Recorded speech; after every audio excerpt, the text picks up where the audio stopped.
VSeeBox V6 Plus remote pairing, how to easily pair.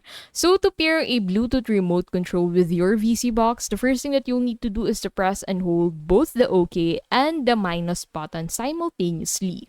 Once the pairing is complete, you'll see the message remote control connected successfully, and the setup will proceed to the next step automatically.